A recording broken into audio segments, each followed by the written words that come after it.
we're going to cross to Kyiv and speak to Cormac Smith, who's the former communications advisor to Pavlo Klimkin, who is Ukraine's former minister for foreign affairs. Good morning. Always ask when we speak to someone in Ukraine, was it a busy night or everything quiet? Sorry, just one correction there, Ian. Good morning to you. I'm not in Kyiv. I'm in Kennington in London. Ah, right. Okay, fair enough. So it's fairly quiet for you in Kennington. Yes, yeah. But I certainly don't have great news from my friends who I've been speaking to yesterday in Kyiv. I'm not sure how last night was, but I was told last night that two entire oblasts, their provinces, were completely without power. That was Zaporizhzhia and Dnipropetrovsk. No electricity, no running water, no heat, and in temperatures, of worse than minus 20 in some cases. Absolutely no indication that Putin wants peace. This is obviously targeting civilians, and civilian infrastructure is a war crime. Putin keeps doing this. I should say Russia keeps doing this. It's not just Putin. Russia keeps doing this in an attempt to break the will of the Ukrainian people. Right. Again, you and me and everyone else listening knows that this coalition of the willing, I mean, is there any point to it, do you think? Yes, I think there is a point. I think there is a point to it. And look, we can talk about the size of the British Army and how hard it will be for us to put boots on the ground. But I think the reality is that the only person that wants peace is President Zelensky and, of course, the Ukrainian people. Nobody wants peace more than them. Donald Trump wants a peace prize and whatever else he wants. We can never be quite sure.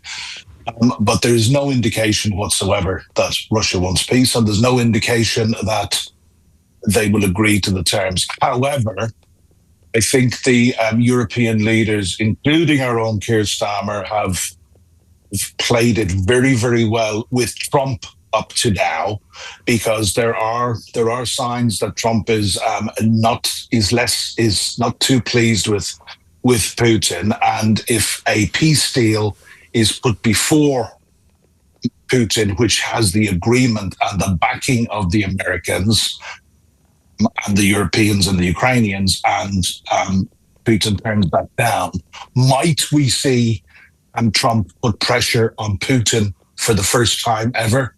I don't know, but that's what needs to happen. And of course, the European leaders, I think, have been working very hard and very smartly to try and back Putin into a corner with Trump, because Trump is the only one that has the absolute power to put that sort of pressure. Just a brief final question, if I may. Do you think that the war will end if Putin is still around? Probably not, because I think this war is existential for Putin.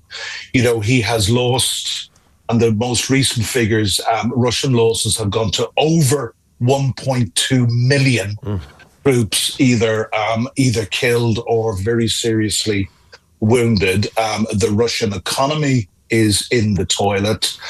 It has been brought home to the Russian people further every day, the cost of this misadventure, which they still call a special military operation. And of course, what we've seen in the last year is Ukraine increasingly successfully attacking elements of what I would call Russia's logistics chain, far behind, deep inside Russia, and in particular hitting their oil industry, which of course Russia is a gas station with nukes. When a few months ago it was announced that Russia was to start importing petrol because of the toll that Ukrainian missile and drone strikes were taking on their petroleum industry and their refining industry, this is hurting Russia a lot. Yeah. I spoke to one friend last night, and this was a very senior diplomat actually, but he's a personal friend of mine. And he said, you know, Russia is going to break. I mean, the resolve that I get from my friends and some of my friends is just amazing, because they are worn out and they are really hurting. Yeah, I'm not surprised. Thank you very much indeed. That's Cormac Smith, former communications advisor to Ukraine's former Minister for Foreign Affairs. Yeah, every time you think that it's coming to the end and Russia's